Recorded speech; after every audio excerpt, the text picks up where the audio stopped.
ಸೋಮನಾಥಯ್ಯನವರ ಮುಖ ಪೆಚ್ಚಾಯಿತು. ಕ್ಷಣದೊಳಗೆ ಮನಸ್ಸಿನಲ್ಲಿ ಕುಲದ ಗೌರವವೂ ಹೆಮ್ಮೆಯೂ ಮೂಡಿನಲಿಯಿತು. ಭಾಗೀರಥಿ ಎಷ್ಟೆಂದರೂ ತಮ್ಮ ತಂಗಿ, ತಮ್ಮ ಕುಲದವಳು. ಗಂಡನ ಲೋಭಕ್ಕೆ, ನಿಂದ್ಯ ನಡತೆಗೆ ಭಾಗಿಯಾಗದವಳು, ಅಷ್ಟೇ ಸಂತೋಷ ಎಂದು ಅನಿಸಿತು. ಆ ದಿನವೆಲ್ಲ ಅವರು ಕೂಡಿಯೇ ಯೋಚಿಸಿದರು. ತಂಗಿ ಹಿಡಿದ ಹಠ, ಪತಿಗೃಹವನ್ನು ಕುರಿತಾದ ದ್ವೇಷ ದೊಡ್ಡತನದ ಲಕ್ಷಣವೆಂದು ತೋರಿದರೂ ಲೋಕರೂಢಿಗೆ ಒಪ್ಪದ ನಡೆಯೆಂದು ತೋರುತ್ತಿತ್ತು. ಎಷ್ಟೆಂದರೂ ಹೆಂಗುಸಾದವಳು, ಪರಾಧೀನೆಯಾದವಳು ಉದ್ವಿಗ್ನಗಳಿಗೆ ಎಲ್ಲಿ ಅಂತ ಕಠಿಣ ನಿರ್ಧಾರವನ್ನು ಮಾಡಿದರೂ ನಾಳೆ ಆ ಪತಿ ಎಂಥವನೇ ಇರಲಿ ಅವನೊಡನೆ ಬಾಳಬೇಕಾದದ್ದು ಧರ್ಮ ಎಂದು ಅನಿಸಿತು. ಈಗ ನಡೆದ ಮಾತುಗಳು ತಂತಮ್ಮೊಳಗಿನವು, ಅವನ್ನು ಬಹಿರಂಗಪಡಿಸಬೇಕಾದ್ದಿಲ್ಲ. ಸಿಟ್ಟು ತಣಿದ ಮೇಲೆ ಭಾಗೀರಥಿಯ ಮನಸ್ಸು ಬದಲಿಸಿ ಅವಳು ಗಂಡನ ಮನೆಗೆ ಹೋದರೂ ಸೋಜಿಗವೆನಿಸಬಾರದು. ಆದರೆ ಅವಳು ಹೇಳುವಂತೆ ಅವಳಿಗೆ ದೊರೆತ ತವರುಮನೆಯ ಆಸ್ತಿಯನ್ನು ಮಾರಿ ಹಿರಣ್ಯನ ಸಾಲ ತೀರಿಸಿದರೆ ಅದು ಗೋಪ್ಯವಾಗಿ ಉಳಿಯದ ಸಂಗತಿಯಾಗುತ್ತದೆ.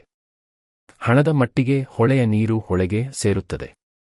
ಆದರೆ ಸುಬ್ರಾಯರು ತಮ್ಮ ಮಡದಿಯ ದಿಟ್ಟತನವನ್ನು ಕಂಡು ಶಿಕ್ಷೆಗೆ ಗುರಿ ಮಾಡಬಹುದು. ಅಷ್ಟು ಮಾಡಿದ್ದಾದರೆ ಗಂಡ ಹೆಂಡಿರ ಸಂಬಂಧವನ್ನು ತಾವೆಲ್ಲರೂ ಸೇರಿ ಮುರಿದ ಹಾಗಾಗುತ್ತದೆ ಎಂಬ ಭೀತಿಯಾಯಿತು. 3 ದಿನಗಳ ಕಾಲ ಅವರು ಒಂಟಿಯಾಗಿ ಜೊತೆಯಾಗಿ ಮೂವರು ಸೇರಿ ಮನಸ್ಸನ್ನು ಕಡೆದರು. ಯಾವ ತೀರ್ಮಾನಕ್ಕೆ ಬರುವುದೂ ಕಷ್ಟವಾಯಿತು. ಬರಲೂ ಇಲ್ಲ. ಆದರೆ ಭಾಗೀರಥಿಯ ನಿಶ್ಚಯ ಎಳ್ಳಷ್ಟು ಕದಲಿಲ್ಲ. ನಿನ್ನಿಂದಷ್ಟಾಗದಿದ್ದರೆ ನಾನು ವಾಸುದೇವಯ್ಯನ ಕಾಲು ಕಟ್ಟಿಯಾದರೂ ಅಷ್ಟು ಮಾಡಿಸುತ್ತೇನೆ. ನನ್ನ ಅದೃಷ್ಟಕ್ಕೆ ಅದರಲ್ಲಿ 4 ಕಾಸುಗಳು ಮಿಕ್ಕಿದರೆ ಅದನ್ನು ಹಿಡಿದುಕೊಂಡು ಕಾಶಿಗೆ ಹೋಗಿ ಅಲ್ಲಿ ಪ್ರಾಣ ಬಿಟ್ಟೇನು ವಿನಾ ಬೇರೆಲ್ಲಿಗೂ ಹೋಗುವುದಿಲ್ಲ ಎಂಬ ನಿರ್ಧಾರನ್ನು ಹೇಳಿದಳು. ಆಗಲಿ ಎನ್ನಬೇಕಾಯಿತು ಸೋಮನಾಥಯ್ಯ. ಇನ್ನುಳಿದ ಕೆಲಸವೆಂದರೆ 10,000 ಹಣ ದೊರಕಿಸುವುದು.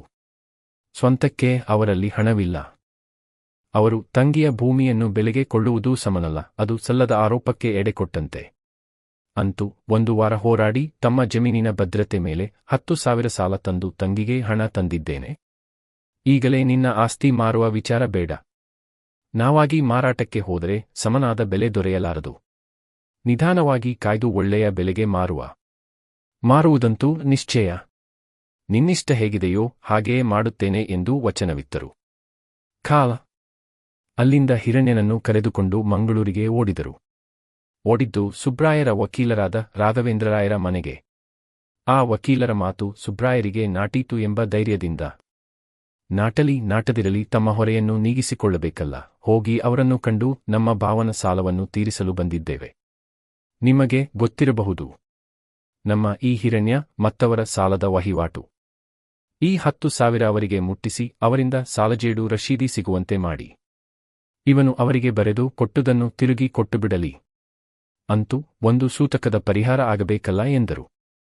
ವಕೀಲರಿಗೆ ಆಶ್ಚರ್ಯವಾಯಿತು. ಈ ಭಾವನೆಂಟರು ತಮ್ಮಲ್ಲಿಗೆ ಬಂದು ನಿಂತುದಕ್ಕೆ ಅವರೆಂದರು. 3 ದಿನಗಳ ಹಿಂದೆ ಸುಬ್ರಾಯರು ಬಂದು ಹೋಗಿದ್ದರು. ಈ ಸಾಲದ ಪ್ರಸ್ತಾಪವನ್ನೇನೂ ಆಡಲಿಲ್ಲ. ಬಹಳ ವರ್ಷದ ಕೆಳಗೆ ಒಮ್ಮೆ ಈ ವಿಚಾರ ಹೇಳಿದ್ದರು. ನಾನೇ ಅದಕ್ಕೆ ಕೋರ್ಟಿಗೆ ಹೋಗುವುದು ಸಮನಲ್ಲವೆಂದಿದ್ದೆ. ಆಗಲಿ ಅದನ್ನು ತೀರಿಸುವ ತಿಂಗಳಿಗೆ 15 ದಿನಕ್ಕೆ ಒಮ್ಮೆ ಬರುತ್ತಾರೆ. ಮೊನ್ನೆ ಏನೋ ಮದ್ರಾಸಿಗೆ ಹೋಗಿ ಬರುತ್ತೇವೆಂದು ಹೇಳಿ ಹೋದರು. ನಾನು ಅವಸರದಲ್ಲಿದ್ದೆ. ಯಾಕೆ ಏನು ಎಂದು ಅವರನ್ನು ಕೇಳಲಿಲ್ಲ. ಹೋಗಿ ಬರಲಿ. ಬಂದ ಮೇಲೆ ಎಲ್ಲ ವಿಲೇವಾರಿ ಮಾಡಿಸುವ ಎಂದು ಹೇಳಿ ಕೋರ್ಟಿಗೆ ಸಾಗಿದರು. ಅಲ್ಲಿ ಹೋಗಿದ್ದ ಇಬ್ಬರೂ ಕಾಶಿ ಸಮಾರಾಧನೆಯ ದಿನ ನಡೆದ ಪ್ರಕರಣವನ್ನು ಹೇಳಲಿಲ್ಲ. ಹೇಳುವ ಮನಸ್ಸಾದರೂ ಅದನ್ನು ತಡೆದು ಹಿಡಿದಿದ್ದರು. ಅಲ್ಲಿಂದ ನೆಟ್ಟಗೆ ಊರಿಗೆ ಮರಳಿದರು. ಬಂದವರು ಪರಬಾರೆಯಾಗಿ ಬೆಟ್ಟಂಪಾಡಿಗೆ ಸುಬ್ರಾಯರು ಮರಳಿದ್ದಾರೆಯೇ ಎಂದು ವಿಚಾರಿಸಿದಾಗ ಬಂದಿಲ್ಲ ಎಂಬ ಸುದ್ದಿ ದೊರೆಯಿತು. ಮದ್ರಾಸಿಗೆ ಯಾಕೆ ಹೋಗಿರಬಹುದು, ಏನು ಹೋಗಿರಬಹುದು ಎಂಬ ತರ್ಕ ನಡೆಯಿಸಿ ಉತ್ತರ ದೊರೆಯದೆ ತಣ್ಣಗೆ ಕುಳಿತರು. ಅವರ ಮನೆಗೆ ಮೊದಲಿನ ಸಮಾಚಾರ ಬಂದದ್ದು ಭಾಗೀರಥಿಯ ತೀರ ಕಿರಿಯ ಮಗ ಶ್ಯಾಮನಿಂದ. ಭಾಗೀರಥಿಗೆ 3 ಮಂದಿ ಗಂಡು ಮಕ್ಕಳೆಂದೆವಲ್ಲ. 20, 18, 16 ವರ್ಷ ಪ್ರಾಯದವರು. ಹಿರಿಯವ ಶಂಕರ, 2ನೆಯವ ನಾರಾಯಣ, 3ನೆಯವ ಶ್ಯಾಮ. ಮಕ್ಕಳೆಲ್ಲ ನೋಡುವುದಕ್ಕೆ ಚೆಲುವಾಗಿಯೇ ಇದ್ದರು, ಗಟ್ಟಿಮುಟ್ಟಾಗಿಯೇ ಇದ್ದರು. ತಂದೆಯ ಎಣ್ಣೆಗಪ್ಪು ಬಣ್ಣ, ಮುಖ, ರೂಪಗಳು ಅವರಲ್ಲಿ ಕಾಣಿಸುತ್ತಿತ್ತು. ಪ್ರಾಯ ಅಷ್ಟಾದರೂ 3 ಮಕ್ಕಳಿಗೂ ಪ್ರಪಂಚದ ಜ್ಞಾನ ಕಡಿಮೆ. ಹಳ್ಳಿಯ ಪ್ರಾಥಮಿಕ ಶಾಲೆಯಲ್ಲಿ ಓದಿಯಾದ ಮೇಲೆ ಮನೆಯಲ್ಲೇ ಉಳಿದರು. ಪರ ಊರಿಗೆ ವಿದ್ಯಾಭ್ಯಾಸಕ್ಕೆ ಕಳುಹಿಸಿ ಮಕ್ಕಳನ್ನು ಕೆಡಿಸುವ ಬುದ್ಧಿ ಸುಬ್ರಾಯರಿಗಿರಲಿಲ್ಲ. 1 ಮಾಣಿಗಾದರೂ ಇಂಗ್ಲಿಷ್ ಓದಿಸಬೇಕೆಂಬುದು ಭಾಗೀರಥಿಯ ಆಸೆಯಾಗಿದ್ದರೂ ಇಂಗ್ಲಿಷ್ ಯಾವ ಮಣ್ಣಿಗೆ? ನಮ್ಮ ಅಪ್ಪನು ಅದನ್ನು ಓದಿಲ್ಲ, ನಾನು ಓದಿಲ್ಲ, ದೇವರು ಕೊಡುವಷ್ಟು ನಮಗೆ ಕೊಟ್ಟಿದ್ದಾನೆ. ಇಷ್ಟೆಲ್ಲ ಆಸ್ತಿ ಮನೆಯಿದೆ. ಏನು ಕಡಿಮೆಯಾಯಿತೆಂದು ಇಂಗ್ಲಿಷ್ ಓದಿ ಯಾವಾವ ಊರಿನಲ್ಲಿ ಚಾಕರಿ ಮಾಡಬೇಕಾಗಿದೆ. ನಿನಗೆ ಮರುಳು ಎಂದು ಒಂದೇ ಮಾತಿನಲ್ಲಿ ಅವಳ ಆಸೆಯನ್ನು ತೊಡೆದು ವಾಕಿದ್ದರು. ಮಕ್ಕಳಿಗೆ ಆಯಾಯ ವಯಸ್ಸಿನಲ್ಲಿ ಚವಲ ಉಪನಯನ ಮಾಡಿಸಿದ್ದಾರೆ. ಉಪನಯನಗಳನ್ನು ಭರ್ಜರಿಯಾಗಿಯೇ ಮಾಡಿಸಿದ್ದಾರೆ. ಆ ದಿನಗಳಲ್ಲಿ ಬಂದವರಿಗೆ ಇನ್ನಿಲ್ಲದಂತಹ ಊಟ ಹಾಕಿಸಿದ್ದಾರೆ. ಮಕ್ಕಳ ಮೇಲಿನ ಶಿಕ್ಷಣ ಮನೆಯಲ್ಲೇ ನಡೆಯಿತು, ಅಡ್ಡಗದ್ದೆಯಲ್ಲೇ ನಡೆಯಿತು.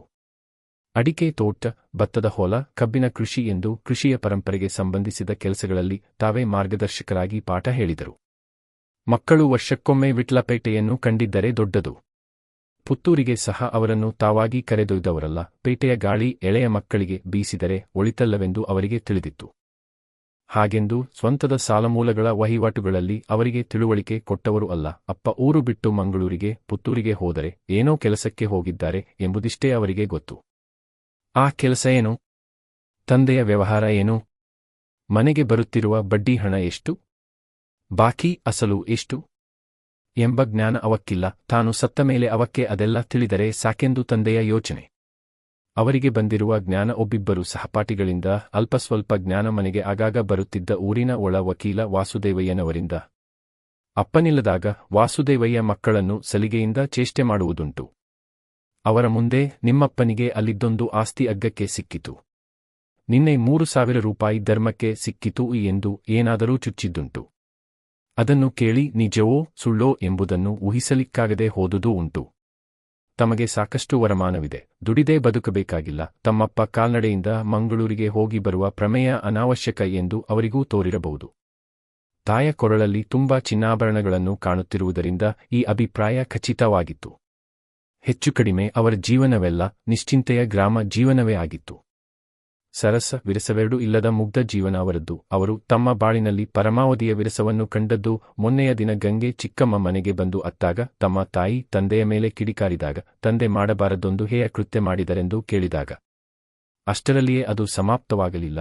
ಚಿಕ್ಕಮ್ಮನ ಬೆನ್ನಿಗೆ ಹೋದ ತಾಯಿ 4 ದಿನಗಳಾದರೂ ಮನೆಗೆ ಬರಲಿಲ್ಲ. ವಾರವೇ ಸಂದಿತು. ಮನೆಯಲ್ಲಿ ತಾಯಿಯೂ ಇಲ್ಲ.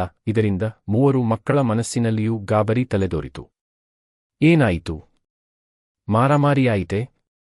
ಚಿಕ್ಕಪ್ಪ ದೊಡ್ಡಪ್ಪರಲ್ಲಿ ಹೊಡೆದಾಟ ಬಡಿದಾಟವಾಯಿತೆ ಎಂಬ ಕಳವಳ ಉಂಟಾಯಿತು. ಆದರೂ ಹೊರಗೆ ಯಾರಲ್ಲೂ ಮನೆಯ ಸುದ್ದಿ ಹೇಳುವ ಧೈರ್ಯ ಬರಲಿಲ್ಲ. ಹಿರಿಯ ಶಂಕರ ತಾಳಲಾರದ ಆತುರದಿಂದ 5ನೆಯ ದಿನವೋ 6ನೆಯ ದಿನವೋ ವಾಸುದೇವಯ್ಯನವರ ಮನೆಗೊಡಿದ. ವಾಸುದೇವಯ್ಯ, ಏನು ಬಂದೆ ಶಂಕರ ಎಂದು ಉಪಚಾರವಾಗಿ ಮಾತನಾಡಿಸಿ ಎಲ್ಲ ಸಂಗತಿ ತಿಳಿದುಕೊಂಡರು. ಶಂಕರ ಹೇಳಿದ ಸಂಗತಿಗಳ 10 ಪಾಲಷ್ಟು ಸುದ್ದಿ ಅವರ ಕಿವಿಗೂ ಮುಟ್ಟಿತ್ತು. ನಡೆದುದರ 10 ಪಾಲು ತಯಾರಿಸಿ ಹೇಳುವ ಜಾಣೆ ಸ್ವಭಾವ ಅವರಿಗೂ ಇತ್ತು. ಅವರು ಮೆಲ್ಲಗೆ, ಓಹೋ ಹಾಗೋ, ಎಲ್ಲಿಗೆ ಹೋಗುತ್ತಾರೆ? ಮನೆಯಲ್ಲೇ ಇದ್ದು ಬೇಸರ ಬಂದು ನಿಮ್ಮಮ್ಮ ವಿಟ್ಲಕ್ಕೆ ಹೋಗಿರಬಹುದು. ಅಪ್ಪನಿಗೆ ಸಾವಿರಾರು ಕೆಲಸಗಳಿವೆ. ಆಸ್ತಿ ದುಡ್ಡು ಎಂದು, ಕೋರ್ಟು ಸುಡುಗಾಡು ಎಂದು ತಿರುಗುವುದೇ ಕೆಲಸ ಎಂದು ಮೆಲ್ಲಗೆ ಮಾತಿಗೆ ಪೀಠಿಕೆ ಹಾಕಿ ಶಂಕರನ ಮುಂದೆ ಪಾನಕ ಹಪ್ಪಳಗಳನ್ನು ತಂದಿರಿಸಿ, ಆದರೂ ನಿಮ್ಮಪ್ಪ ಮೂಡಡ್ಕದಲ್ಲಿ ಮಾಡಿದ ಕೆಲಸ ಮಾತ್ರ ತಪ್ಪೆ. ಅದರಿಂದ ಖಂಡಿತ ಒಳ್ಳೆಯದಾಗದು. ವಿಪ್ರಶಾಪ ಅದು. ನನಗೆ ಅದನ್ನು ನೆನೆದರೆ ಹೆದರಿಕೆಯಾಗುತ್ತದೆ. ನೀನೆಲ್ಲಿಯಾದರೂ ನಾನು ಹೇಳಿದ್ದನ್ನು ಅಪ್ಪನಿಗೆ ಹೇಳಬೇಡ. ನನಗೇಕೆ ಅದೆಲ್ಲ? ನಾನು ಈ ತನಕ ನಿಮ್ಮ ಒಳ್ಳೆಯದನ್ನು ಎಣಿಸಿ ನಡೆದವನೇ ಹೊರತು ಬೇರೆ ಯೋಚಿಸಿದವನಲ್ಲ. ಆದ್ದರಿಂದ ಹೇಳಿದೆ, ನೀನು ಅಪ್ಪ ಬಂದ ಮೇಲೆ ಉಪಾಯವಾಗಿ ಹೇಳು, ಅವರು ಒಂದು ಕಾಶಿಯಾತ್ರೆ ಮಾಡಿ ಬರಲಿ. ಮೊನ್ನೆ ದಿನ 100 ಜನರ ಅನ್ನ ಅವರು ತಪ್ಪಿಸಿದ ತಪ್ಪಿಗೆ 1,000 ಜನರಿಗೆ ಕರೆದು ಅನ್ನ ಹಾಕಲಿ. ಇದು ಮನುಷ್ಯನಿಗಾದ ಅನ್ಯಾಯವಲ್ಲ, ಕಾಶಿ ವಿಶ್ವನಾಥನಿಗೇನೇ ಆದ ಅನ್ಯಾಯ.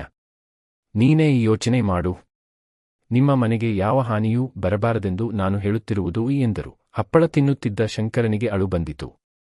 ನನ್ನ ಮಾತನ್ನು ಅವರು ಕೇಳುತ್ತಾರೆಯೇ? ಅದು ಅಮ್ಮನೇ ಕೊಡಿಸಿದ ಸಾಲವಂತೆ. ಅವಳನ್ನೇ ಕೇಳದೆ ಇಷ್ಟೆಲ್ಲ ರಣರಂಪ ಮಾಡಿದವರು ಹುಡುಗರ ಮಾತು ಕೇಳುತ್ತಾರೆಯೇ? ಈ ಊರಲ್ಲಿ ಅವರಿಗೆ ಏನಾದರೂ ಹೇಳುವವರಿದ್ದರೆ ನೀವೊಬ್ಬರು ಹೇಳಬೇಕಪ್ಪ ಎಂದು ವಿಶ್ವಾಸವಾಗಿ ಮಾತನಾಡಿದ. ಆ ವಿಶ್ವಾಸದ ಸೆರಗನ್ನು ಹಿಡಿದು ಬಹುದೂರ ಸಾಗಿದರು ವಾಸುದೇವಯ್ಯ. ಅವರ ಧ್ವನಿ ಹೀಗಿತ್ತು, ನಿಮ್ಮ ಅಪ್ಪನ ಹಾದಿಯನ್ನು ತುಳಿಯಬೇಡಿ. ಅವರು ಮಾಡಿದ ದುಡ್ಡು ಅನ್ಯಾಯದ್ದು. ಅವರು ಕಡು ಲೋಭಿಗಳು.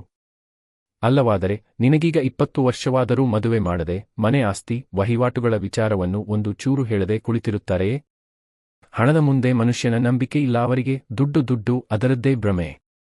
ಸಾಯುವಾಗ ನಮ್ಮ ಹಿಂದೆ ದುಡ್ಡು ಬರುತ್ತದೆಯೇ? ಆಸ್ತಿ ಬರುತ್ತದೆಯೇ? ಬದಲು ಇವರಿಂದ ಆಸ್ತಿ ಕಳಕೊಂಡವರ ಶಾಪ ಬರುತ್ತದೆ ಎಂದೆಂದು ಬಗೆಬಗೆಯಾಗಿ ಬೆಸೆದರು.